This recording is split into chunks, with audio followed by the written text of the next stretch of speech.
Family, what's good, y'all? Oh, it is so good to be back with you all for a very special transition from summer into fall reading edition of What's Good. This is, of course, our monthly town hall presented to you by Values and Gauge.ai. We're one of the country's leading marketing, communications, research, and impact agencies. And we are so honored to be with you this evening, and I'm honored to be your MC.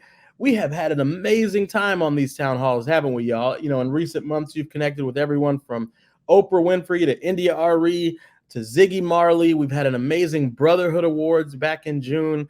And as the summer continues to shine bright and come to its conclusion, we now want to have a summer reading edition of What's Good to connect you with some awesome authors, some people that really have a story to tell. We're thrilled to be joined tonight by Dr. Nii-Quartelai Corte. Nii-Quartelai is the author of Kamala, the Motherland and Me. Again, it's Kamala, the Motherland and Me, a very timely book. We also have with us Barbara Bradley Haggerty. Barbara is the author of Bringing Ben Home, which is so powerful.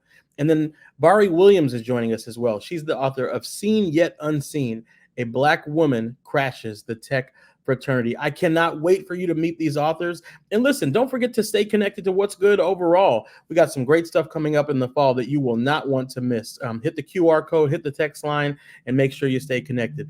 Grab your favorite book, get comfortable. We're going to have a great time tonight. Let's embark on this journey together. Hi, everyone. My name is Scott Buckout. I serve as a senior impact strategist at Values Partnerships, and I'm so thrilled that we get a moment to chat with our next guest, Barbara Bradley Haggerty, who's a dear friend of mine, has written a great new book. Barb is an incredible journalist and an author with a rich career spanning several decades. I first got to know Barb when she was working at NPR, and she worked there for nearly 20 years covering criminal justice and religion stories. And now she writes for Atlantic Magazine. And she also is the author of previous books, Fingerprints of God and Life Reimagined, that answer these really big existential questions like, is there more to life than just this? And is life just going downhill, or is there more to look forward to? But her third book, which we're going to talk about today, I'm really excited about. It's called Bringing Ben Home. And it comes out this month. And I'm so excited to have the chance to chat with her about it. Because in addition to following Barb's work and reading her stories for such a long time, Barb and I are also friends. We go to the same church at Restoration Anglican Church. And one of the things that I really know and really love about Barb is that her work and her writing are often a reflection of her heart. And I know that this story about Ben Spencer, Barb, has changed you in some really profound ways. So I'm glad that we get a chance to talk about it today. So welcome to What's Good, and thanks so much for taking some time to talk with me today. How are you doing? I'm doing great. Thanks so much, Scott. Yeah. So let's take some time to talk about your book. It's called Bringing Ben Home, and it centers on a man named Ben Spencer, who is a Black man who lives in Texas. And in 1987, he was convicted of murdering a white businessman named Jeffrey Young. It was a crime that he never committed. He maintained his innocence throughout, and despite spending over 30 years in prison, you got to hear his story and immerse yourself in Ben's case. And after interviewing key witnesses, following through on all the old police and court files, doing good journalistic due diligence, you got involved in Ben's case. So can you tell me first how you heard about Ben Spencer and his story and how you got involved in helping out? Sure. So in 2016, I was looking for a story to write for The Atlantic, and I called up one of my favorite sources from my NPR days, Jim McCluskey. Jim is kind of the father of the modern innocence movement. Just a word about him. In 1983, he was a seminarian at Princeton, and he graduated from Princeton and decided that his call was not to the pulpit, it was to the wrongly convicted. And so he started something called Centurion Ministries, named after the centurion who looked up at Jesus hanging on the cross and said, surely this one was innocent. Wow. So Jim had at that point gotten about 65 people out of prison, either off of death row or from life sentences. And I called him up and I said, Jim, you've done all of this stuff. What is the case that haunts you? What keeps you up at night? He goes, well, that's easy. Ben Spencer's case. There literally is not a day that goes by that I don't think about Ben Spencer. Whoa. Yeah. And so Ben Spencer was In 1987, he was 22 years old, newly married, expecting a baby, no violence in his background. And he was convicted of this murder based on paper-thin evidence, basically 3 witnesses who wanted a reward and a jailhouse snitch who wanted a lighter sentence. He was convicted, ended up being sentenced to life in prison. Jim took his case in 2001, so like 14 years after he was convicted, and dug up all this new evidence that showed that the witnesses had been lying, that there was a more viable suspect. He knew the name of him. He presented all this evidence to a Dallas trial judge in 2007, and the Dallas trial judge said, you know what? You're right. Ben Spencer should be released based on actual innocence. That's an actual term. And yet, what happened is the Court of Criminal Appeals had to actually approve the finding and find that Ben was innocent. And they waited for 3 years, and then they finally came down and said, you know, there's no DNA in this case. And so, Mr. Spencer, sorry, you're going to spend the rest of your life in prison. Oh my God. And for me, that raised this question as a journalist. It raised a question, which was, if a judge finds you innocent and you still can't get out of prison, what does that say about our system? What good is truth? So in 2017, I went down, I reported the story for NPR and for The Atlantic. And even after those pieces, dug up some new evidence, even after those pieces were aired or written, published, Ben still didn't get out of prison. And so now the case was haunting me. And I decided to go ahead and write a book about it. And that's what I've done. Oh my gosh, Barb. That is just a heartbreaking story. Like when you think about someone being imprisoned for 34 years, knowing that they're innocent, faithfully maintaining their innocence throughout. Like, I'm so curious, can you tell us a little bit about like Ben Spencer, the man? Because I'm so curious, like what it would be like to kind of maintain that level of courage and perseverance throughout. I think I would get really bitter, for example. That's like probably the lowest adjective I could find to describe how I would feel about that situation. Yeah. So Ben never got bitter. Never. On the night that he was convicted and sentenced to life in prison, he called up his wife and he said, look, the truth is going to be revealed here. The truth is going to come out. Just hang on.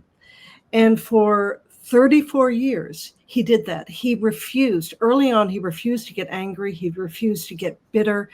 He just maintained his faith that truth would come out. So at one point, I was able to read about 2,500 pages of handwritten letters that Ben wrote to his wife, Deborah. And yeah, they were amazing. They're really a snapshot of how he survived prison. But one thing that you notice is he never kind of got down about prison. He never talked about the indignities or anything like that. All he would talk about was that truth would set him free. And there's one letter that he wrote that I just want to read an excerpt of. He asked his wife, Deborah, to do him a, quote, huge favor. I don't want you or BJ, that was his son, to be consumed with hate or bitterness. Bitterness and hatred are like a cancer. They will eat away at you until they destroy. Then he said, you know, my accusers, I mean, I hate the fact that they lied about me, but I don't hate them. And then he ended it with, what I want you to do for me is simple. Be at peace, because it is far more rewarding. So when Ben Spencer got out of prison after 34 years, he just moved seamlessly into his new life. He got a job. He has a job. He goes to church. He's very involved in church. He spends time with obviously his wife and his son. He has a lot of friends. You would never, ever know that this man spent 34 years in prison for murder. It's amazing. Oh my gosh. I just want to meet Ben now. Like, well, you will. Guess what? You know what? He's coming to church on September 8th. Oh, great. Yeah, he's coming up here. Great. I can't wait to meet him. That's awesome. So one of the things that I love that you do in your books, Barb, is that you're really good at kind of taking a story and then seeing how it's actually a story that tells a larger story. And so in this book, you're kind of weaving together two different threads. So first we have Ben's story just about an innocent man stuck in a court system, freed from a crime he didn't commit. And it's actually a story that Values Partnerships is really familiar with. We had a similar case that we worked on pro bono where there's a man in Oklahoma who was convicted of a murder that he never committed and maintained his innocence. And we worked on that case in kind of getting him off of death row. And so it's also a story that you tell that's a larger story, a more common story about the way that our legal process works and making sure that the innocent are protected and that the process is actually more fair for everyone, because we know that there are stories like this in just about every state across the country. Yeah. So one, kind of why do you think stories like this are so common, and kind of what have you learned from doing the reporting in Ben's story and work that may be helpful for thinking about reforms to our judicial system? Yeah. So I think these stories are common, Scott, because the criminal justice system is filled with human beings. Yeah. The system's flawed because humans are flawed, right? So just look at Ben's case. But there have been 34 cases since 1989 that we know about where people have been wrongly convicted and exonerated. And we know the reasons why. And Ben's case hits a lot of them. But let me just talk about the human flaws and why this happens. I don't think people are evil. I don't think people in Ben's case were evil. I think they were incentivized by different things. So the witnesses who testified against Ben, they were very poor and they wanted a $35,000 reward money, which was a lot of money back in 1987 for poor Black people. The jailhouse snitch, he desperately wanted to get out of prison, and he got a much shorter sentence by telling the detectives that Ben had confessed to him. The detectives felt enormous pressure to solve this case. A white man killed by a Black man. That's how it looked. And so they arrested basically the first suspects that they could. It's called tunnel vision. They ignored more viable suspects, but they wanted to clear this case.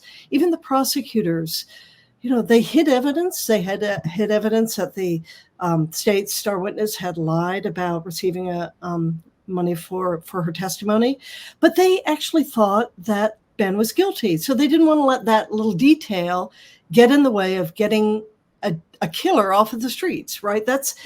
So they were all motivated by different things because they are human.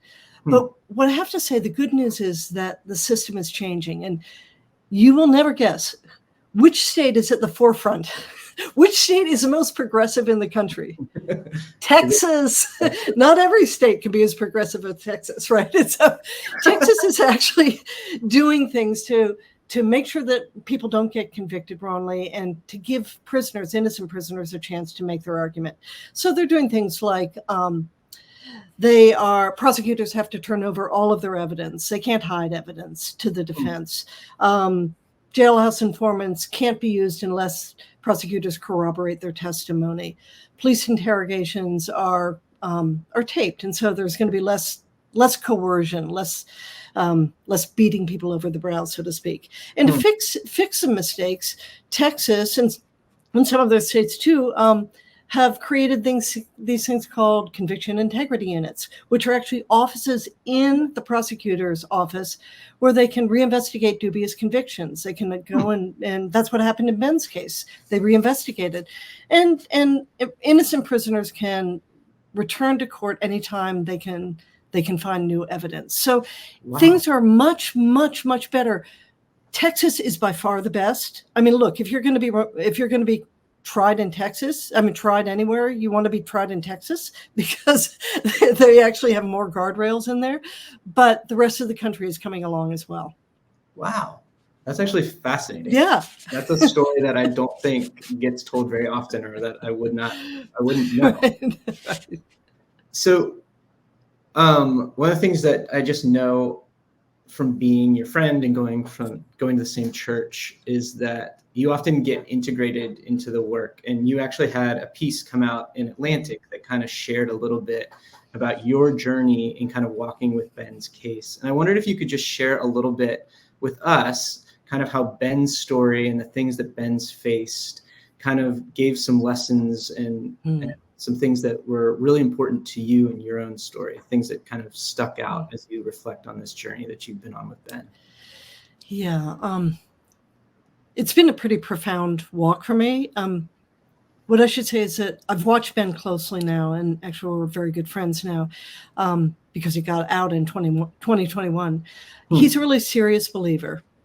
And from the minute he was convicted, he believed that truth would come out, right? I mentioned that already. He held on to that fact. In fact, let me just mention that he could have gotten out of prison 14 years earlier than he did, had he been willing to kind of bend the truth. All he had to do was tell the parole board, gosh, I am so sorry for the crime I committed. But what he told Deborah and what he told everyone is that he wouldn't accept responsibility for a crime that he did not commit. And so he wouldn't tell that to the parole board. What he said to Deborah was, truth is more important to me than my freedom. Wow. And for 14 years, he did not get parole. He never got parole. But eventually, the truth was revealed.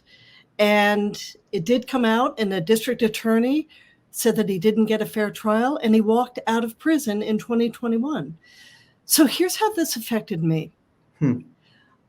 I'm a really serious Christian, and I had been troubled by the fact that religion and politics seems to have gotten mixed up together a lot in the last few years.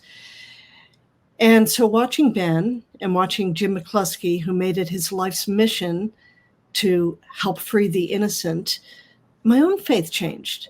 Yeah. Right? It got simpler. What I discovered was what I think of as the power of a stripped down faith. To focus just on the basics, feed the hungry and welcome the stranger and visit the prisoner, right? These are really simple things, and they're really, really hard things to do. And so that's what I did. I just completely focused on freeing the prisoner, on following the truth. And I got to tell you, it absolutely reinvigorated my faith. And what I came to believe is that it's actually just enough to try to repair the world. And it's actually really more than enough to try to repair a single life. So it's been a terrific lesson for me.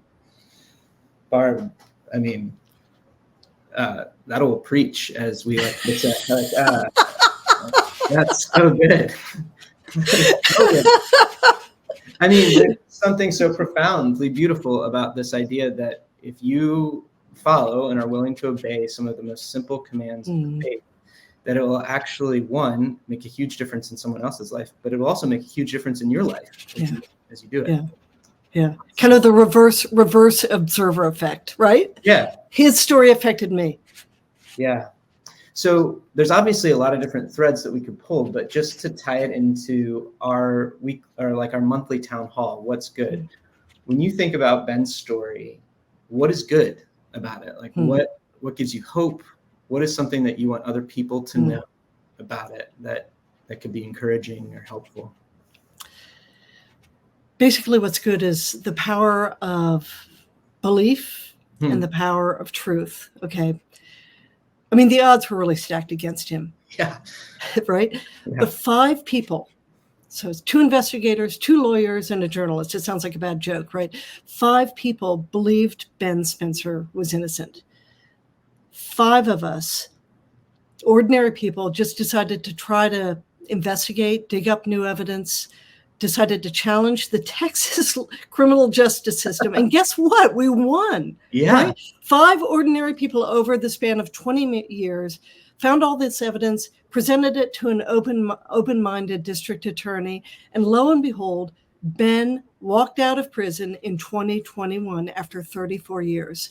So it is this story. The story is a tragedy that actually ends in victory, like other stories I know.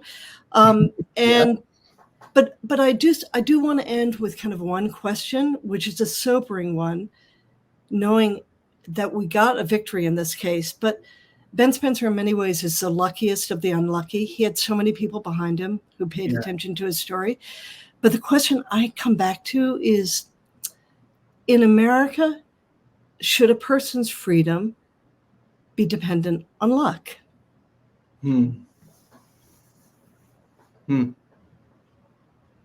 Wow. Yeah, that is a question that will just hang on your heart. But Ben Spencer is really, really happy. And he is grateful. Yeah. I love that there is still an opportunity in some of the most dire circumstances where a small group of ordinary people can do extraordinary things together. I love that there are stories that we can listen to and remember that even though it may feel like it takes an entire lifetime, the truth will win. Yeah. And I love that you give us the chance to ask the question, like, why does our freedom have to be so contingent on luck? Because that actually gets to the heart of justice and something to the heart of God. Barb, where can people buy this book? Where can people pick it up? Anywhere books are sold? Anywhere books are sold, Amazon, or go to your local independent bookstore, because apparently God really likes it when we buy from independent good bookstores. So there's a little, you'll get a chit in heaven if you get it from an independent bookstore, but get it from anywhere. And there's also, if you want to hear it, I actually recorded the audiobook. So if you don't mind hearing my voice for hour after hour after hour, there's that option as well. Well, Barb, I feel like I have been growing up with hearing your voice hour after hour on NPR. So you have a great voice for this. Plus, people, if you want to ever come to Restoration, you can hear Barb read scripture, and that's a treat as well. So you're really good at reading scripture. Barb, I'd love to know, just as we add to people's reading lists, we want to put Bringing Ben home on people's reading lists. But I want to know, what have you been reading lately that's kind of stood out to you lately? What's something that you've really liked or gotten into? Well, let me tell you, I think the most important book I've read in the last 20 years, and that is Bryan Stevenson's Just Mercy. Yeah. It's similar to what I've done.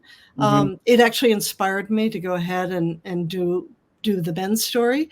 Yeah. It's profoundly, what I love about this story and what I love about stories like this is that I think the only way things change is when we put a human face on it. When we say, like with Ben, if you looked at Ben, you would see this tall, handsome, kind, lovely, funny man. And you would say, wait a minute, we put that guy in prison for 34 years? Really? I mean, what were we thinking? Any book like Bryan Stevenson's book, Just Mercy, any book that does that puts a human face on injustice or any issue, I think it's worth its weight in gold, because it makes us care and realize that kind of we're all in this together. That's beautiful. Barb, thank you so much. This has been such a treat for me. I'm so glad we got a chance to chat.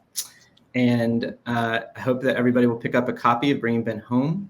But now it's my turn to pass the baton, and I get to hand it off to my colleague, Samantha Williams, who's going to introduce our next guest and author. Thanks so much, Barb. Thank you, Scott. It was great fun. See ya.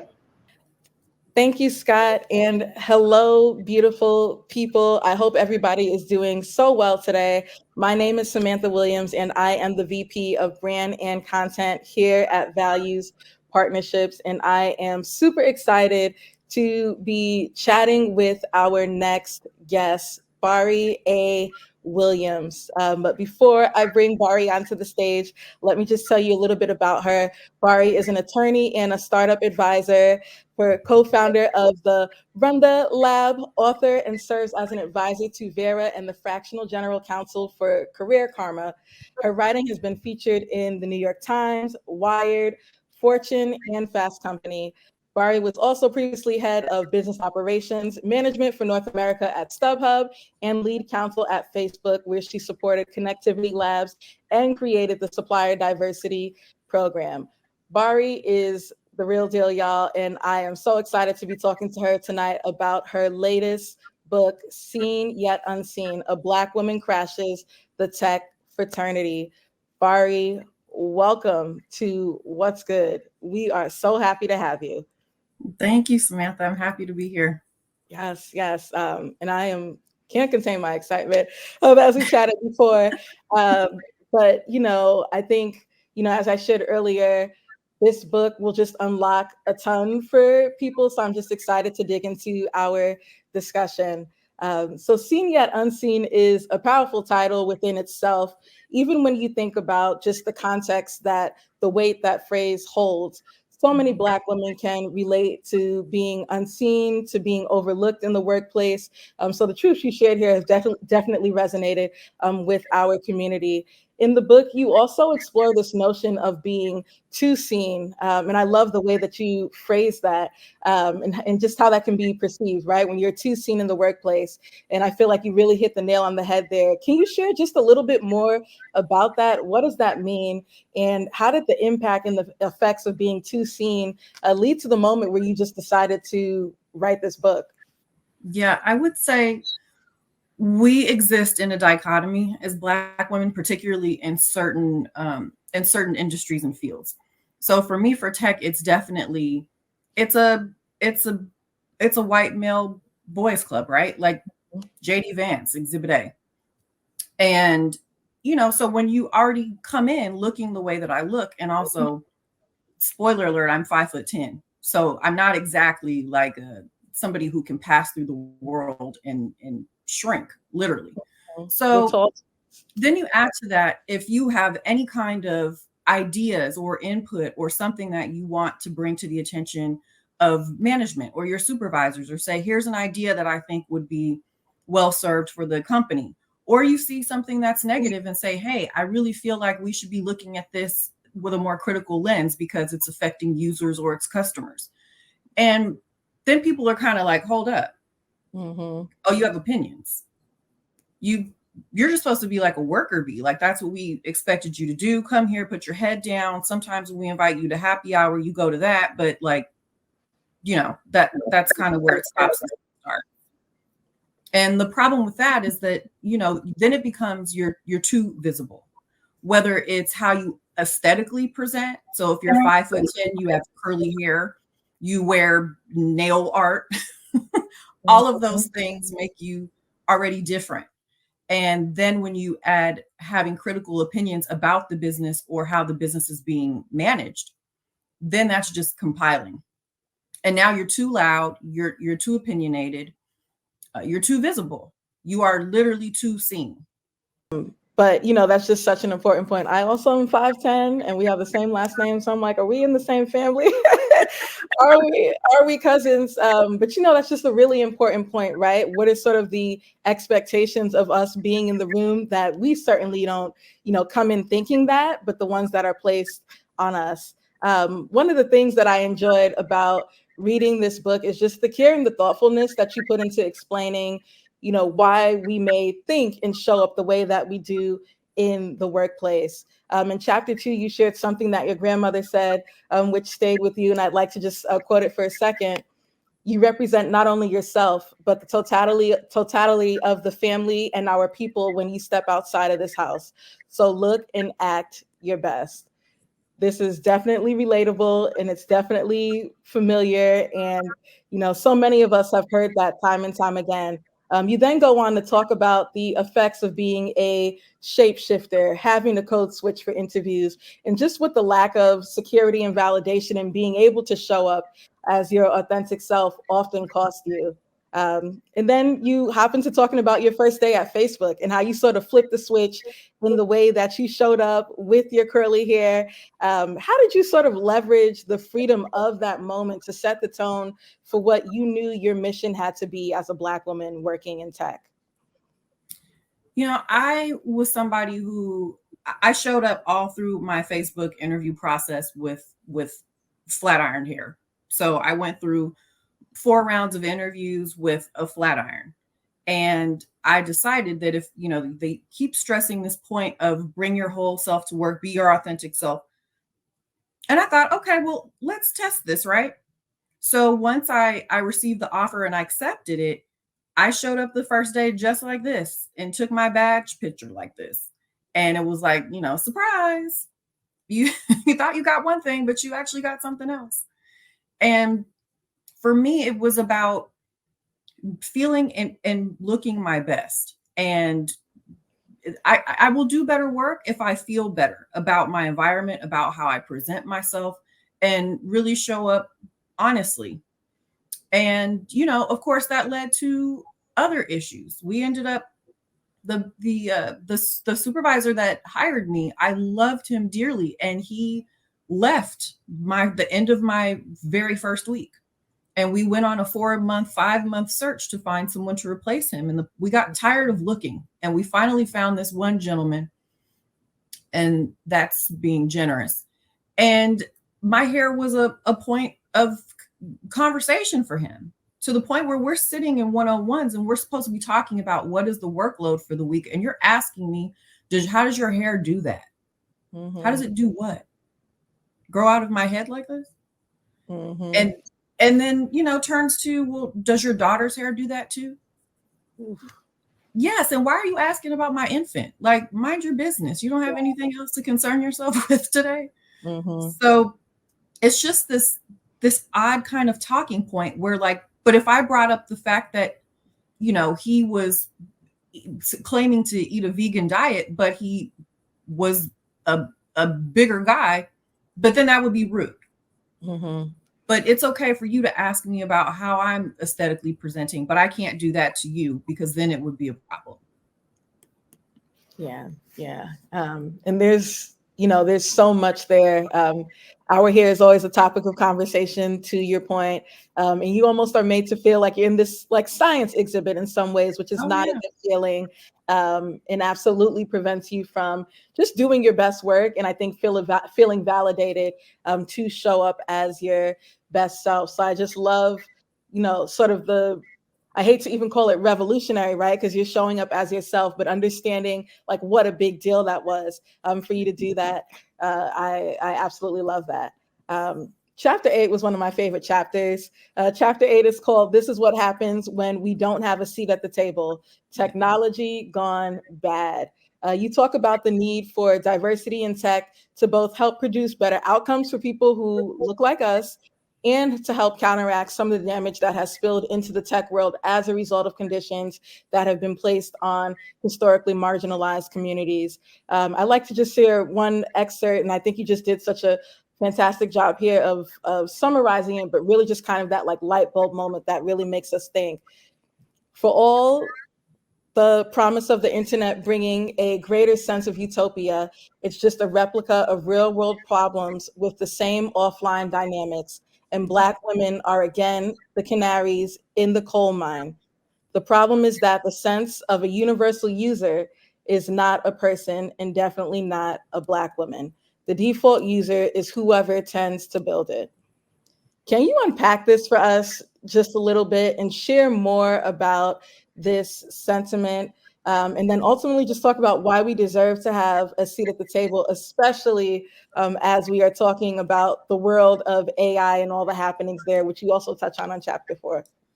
Yes. So I think the big issue around this is the default user is a straight, able-bodied white male, generally between the ages of 18 to 40. That's who they build this stuff for, because that's who's building it for the most part. And so if you're only looking at creating products through your worldview and your lens, you're not seeing kind of the things that you're missing on the margins. So I distinctly remember sitting in a product meeting for a different company that I worked with, and everyone went around the table talking about how great this app was.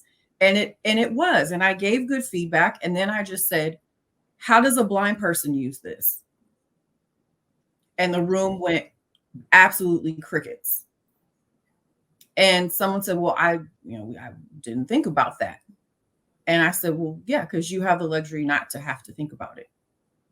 And I thought about it because I had a grandmother who had poor health care and went blind having diabetes. So I'm thinking about this from the standpoint of I've watched someone try to adapt and you can't. So if something is literally not made for you, and I think that's true in any case, whether that is, social media, whether that is an AI app, whether that is anything else. If you are building something with a straight, able-bodied white person in mind, you're automatically not thinking about what my use case could be for that particular product. And I think that's the reason why we need a seat at the table, is because we want to make sure that products have use cases that are going to be pertinent to us. But to me, more importantly, particularly in this moment, is to make sure that it's not harmful to us. Mm-hmm.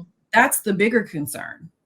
And whether that is stealing your IP, whether that is actively creating weapons that could be used against us, whether that is creating, unsavory and unsafe social media platforms. These are all things that are happening in real time, and there's kind of no one that's coming to our defense. Yeah. And that's such an important point. And I love, what I really appreciated about this chapter is sort of forcing us to think about the way that we rationalize these things, right? How often do we pick up something and we just say, oh, well, that's not for me. And then we put it to the side. Well, if 80% of the world is using this one thing, but I'm determining that this is not for me, and other people are determining who look like me that this is not for me, then why is that? And really bringing us to a place where we do start to ask those questions, I think is just really, really important. And one of the other problem with that is that if you are not actively including certain demographics, then also don't ask us why you aren't getting our money. Mm-hmm. Because that's something else that people take entirely for granted. I don't have the current updated stat off the top of my head, but I know that the Black buying power in the US is over $1 trillion. That's just here. That's not diaspora wide. So the idea that you want to, and honestly, in the same study that I got that initial stat, is Black women are tastemakers. If we say something is hot, then it's hot, then it's popping. And if we say, no, this is not cool, then it's not. And so if you want people to actually, and we also tend to be early adopters of new technologies. So if you build something and we use it and then the feedback is, oh, this is whack, then good luck to you. Mm-hmm. So you're missing out on money. You're missing out on influence. You're missing out on free marketing. Like, how many things has Black Twitter put on? Like, that's just one example. So it's thinking from not just a standpoint of creating products for multiple users and multiple use cases, but also don't harm us. And also you stand to make more money by being more inclusive. Right. Exactly. There's only the upside. And I just want to underscore what you just said. Black women are tastemakers. And we, our mind share is just so powerful, and it's nothing but an advantage for tech companies to really lean into that. Mm-hmm. Nothing but an advantage. In one of the final chapters in your book called "We Would Have Stayed Had You Done This," how tech companies could have made us want to stay, you bring up so many good points just around the pressures of living up to invisible job descriptions, which are a very real thing. Although they are invisible, they're very much real. And overtaking, Black employees to serve as substitutes for ERG groups or official diversity, departments to always tap us for anything that is, in the slightest related to a Black consumer. What advice do you have for tech companies to foster a more inclusive environment for Black women to not only be able to show up, but to also thrive? And then what are 3 things that tech companies should take away from your book? Yeah, I would say one thing that people need to be mindful of is that the invisible job description thing is real. And I think that, everyone to some extent has an invisible job description or bullet points that weren't articulated in your interview process or even on the actual job requisite.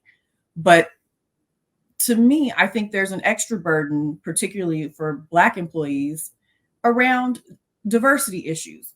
If you don't have an actual diversity head or someone that handles that within HR in the company, we become the de facto diversity team. So now I'm doing 2 jobs for the price of one. And really what most of us want to do is just go to work, do our work, maybe have a quick kiki with a coworker that we like, and then go home and live our real life.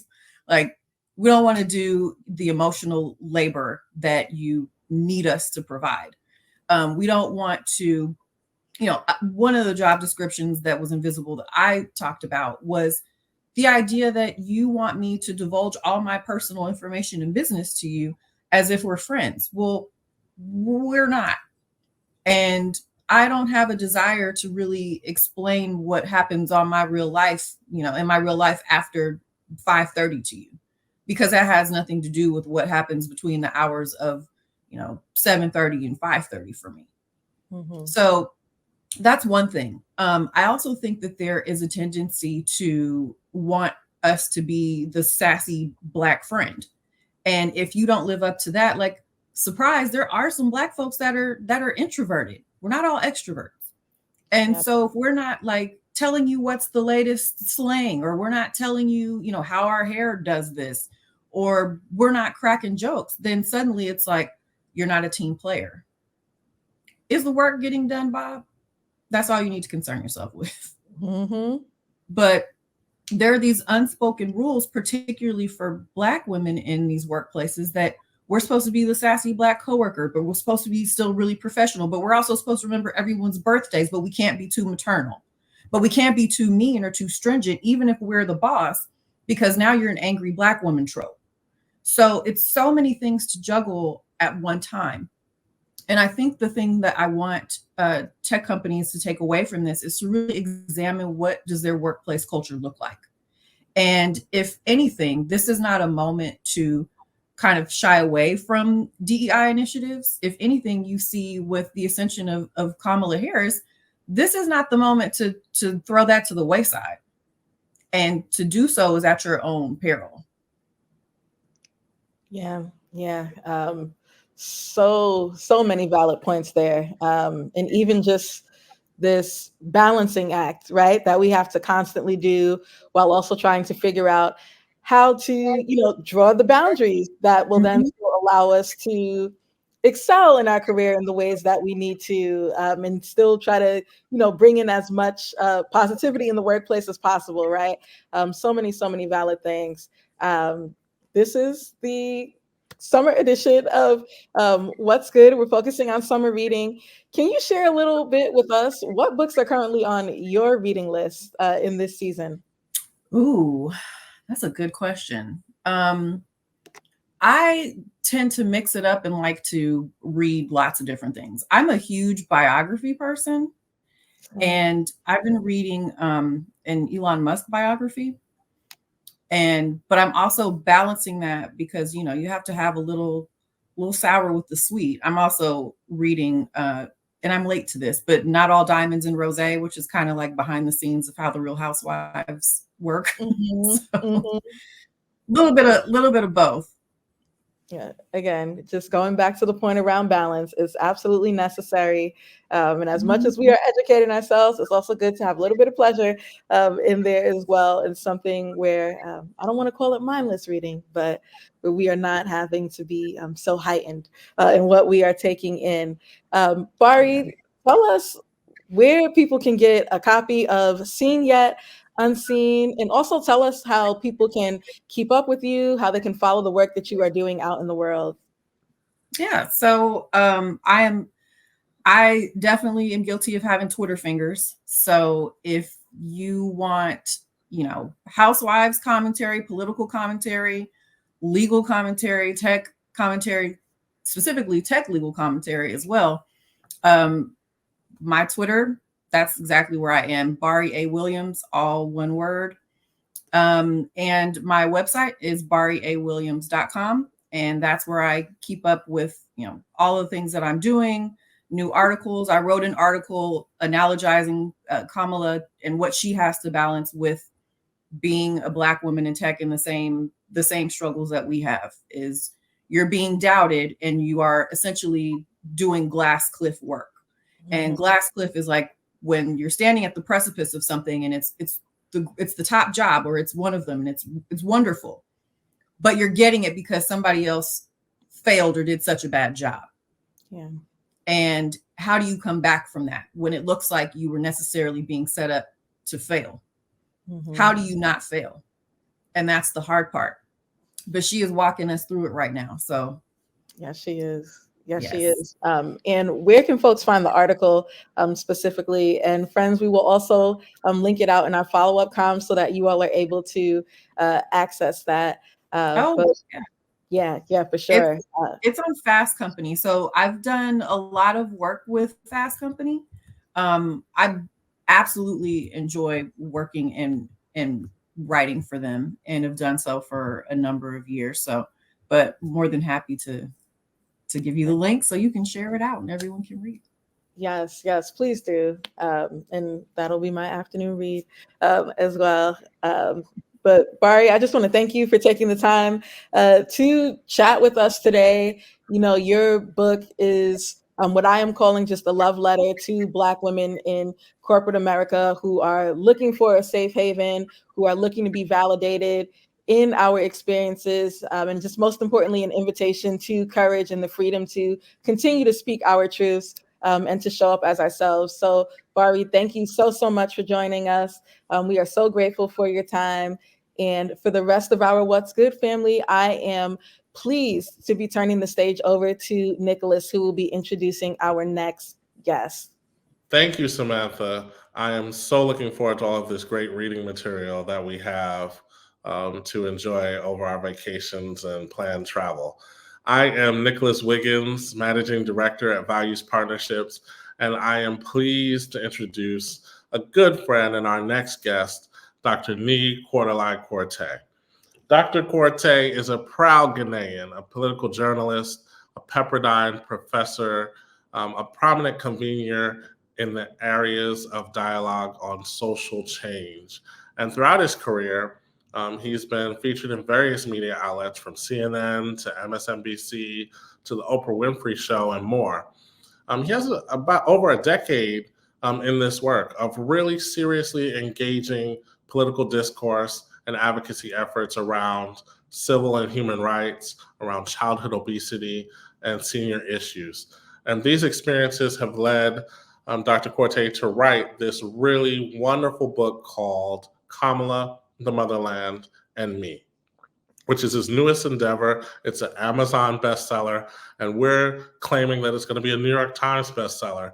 We are excited to talk about this book. Please welcome Dr. Nii-Quartelai Quartey. Hey, friend, how are you? I'm doing well, friend. How are you?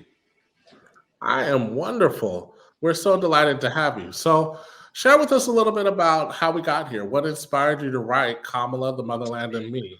And what you hope readers will take away from this important work. Well, really, again, thank you for the opportunity to be able to talk about what I believe is my best work yet. I had the opportunity to travel along with Vice President Harris and the U.S. Press Corps to Ghana, Tanzania, and Zambia last spring. And the trip was so compelling that I believe that it needed to be memorialized on the written page. And so I rolled up my sleeve and got to work. I did not plan to write a book. I planned to report on this trip on TV. I was hosting the Black Report for Fox Television and Fox Soul at the time. And I planned to report on that. I planned to maybe share it as a limited series podcast on my home station, KBLA Talk 1580. And that was that. But it was so compelling that I thought I needed to create a work that would be consequential, a work that would help folks to re-examine their assumptions about Madam Vice President, the continent of Africa, and ourselves. And I think I hit my mark. You sure did. And this book, talks about this journey and your personal experience accompanying the vice president. What were some of the memorable moments or the most memorable moments from your journey? And how did they sort of shape your perspective on both the vice president and the continent of Africa? Well, there were so many memorable moments on this trip. I mean, my goodness, I'm just flooded with so many memories. I'm thinking about the over 8,000 people, mostly young people, that came to hear her speak in Black Star Square in Ghana. This was our first sort of full day in Ghana. And I just thought about how many remarkable historic moments have taken place in Black Star Square. I'm thinking back to when Ghana declared its independence in 1957, when my father was just 7 years old. And thinking about sort of the shared diasporic history, where you had Dr. Martin Luther King Jr. and Coretta Scott King that were in attendance, that witnessed that history. Fast forward to spring 2023, where Vice President Harris was returning to the continent, returning to Black Star Square, making some history on her own. So I think about that experience. I think about our trip to Cape Coast Castle, where Vice President Harris, who is not known to wear her emotions on her sleeve, was visibly moved in a way that any conscious human would be, visiting that castle of horror that is Cape Coast Castle, a point of origin for the transatlantic slave trade. I remember being in Tanzania and watching her perform on the world stage along with the vice president of Tanzania, who became the president of Tanzania, first Black woman. I remember them being on stage together, and President Hassan looking over to Vice President Harris, referring to her as her dear sister. Certainly not something I'm used to seeing with world leaders on the world stage. And then certainly in Zambia, I remember the first Trump indictment, if you can believe it.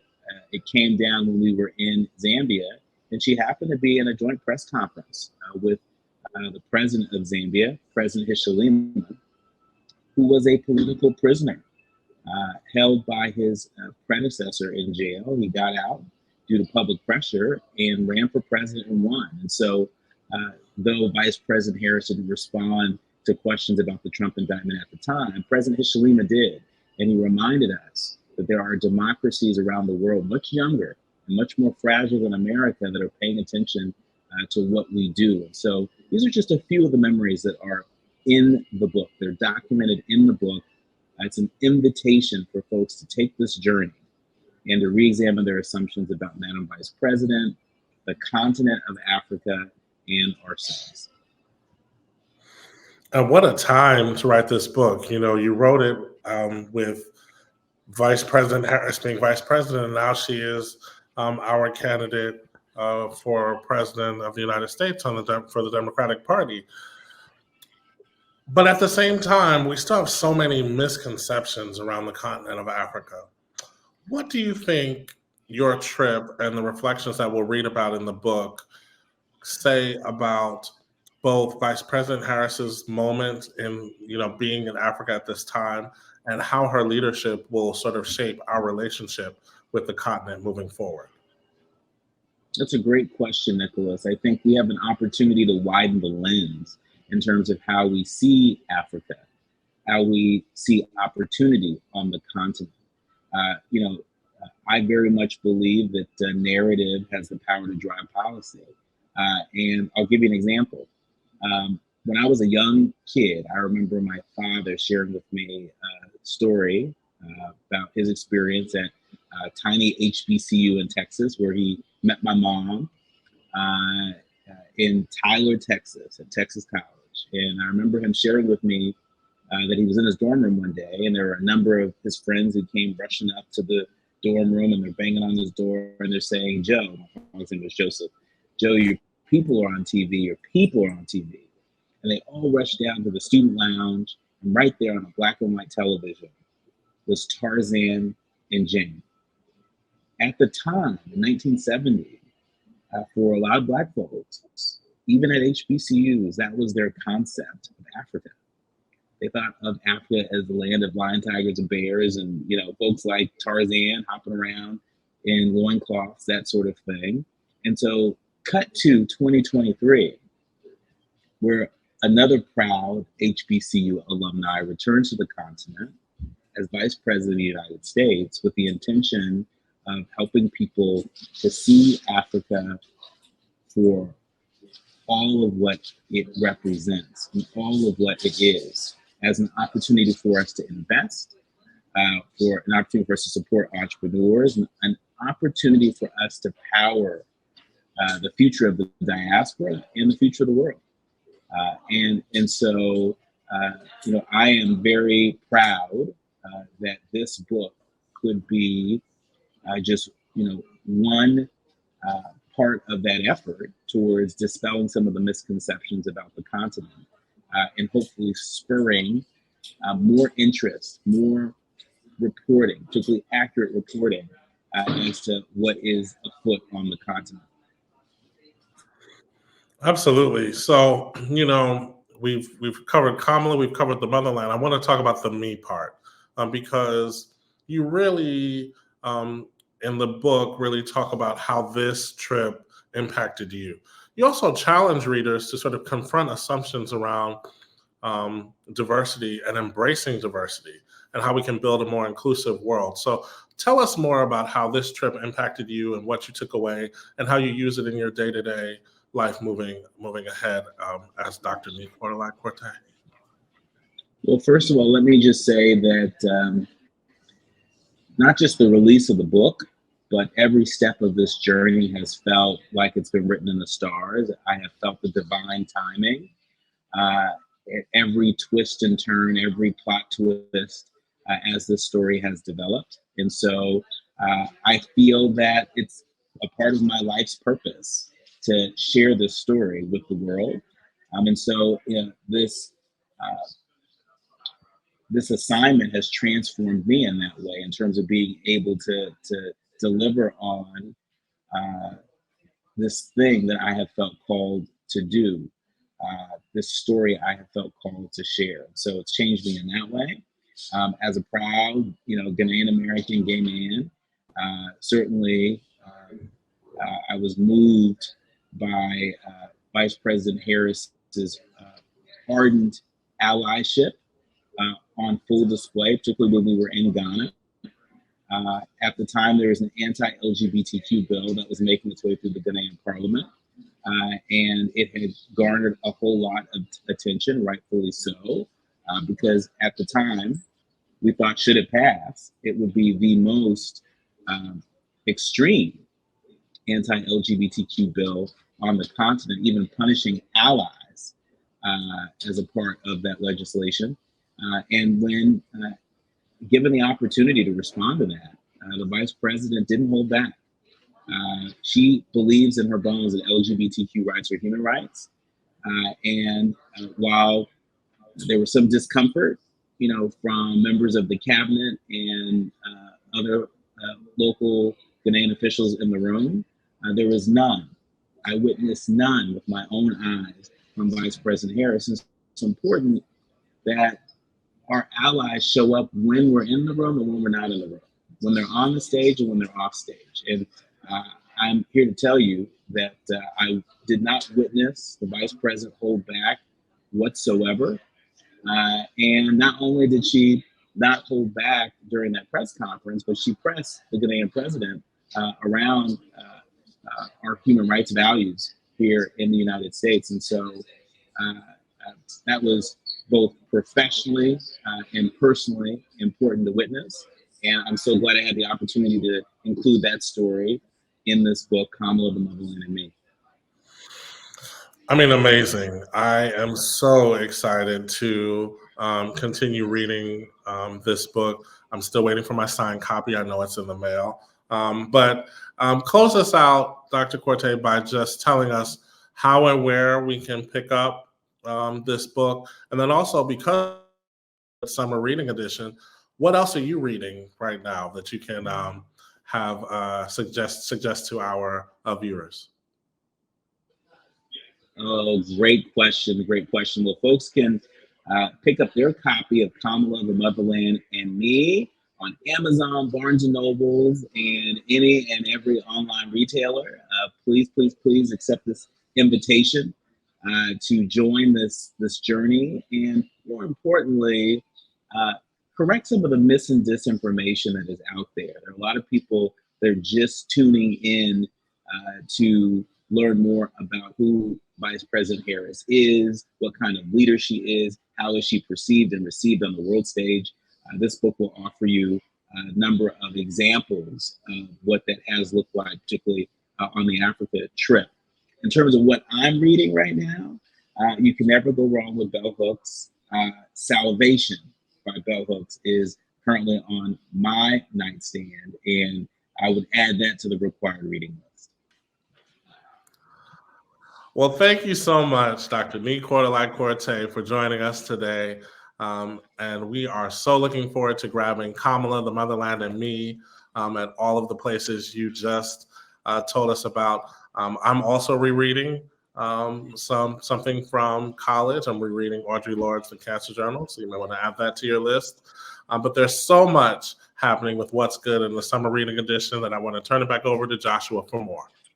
Man, that was amazing. Hope y'all had a good time tonight. Thank you for joining us for this summer reading edition of What's Good as the summer comes to a close. It's been such a pleasure sharing this evening with you.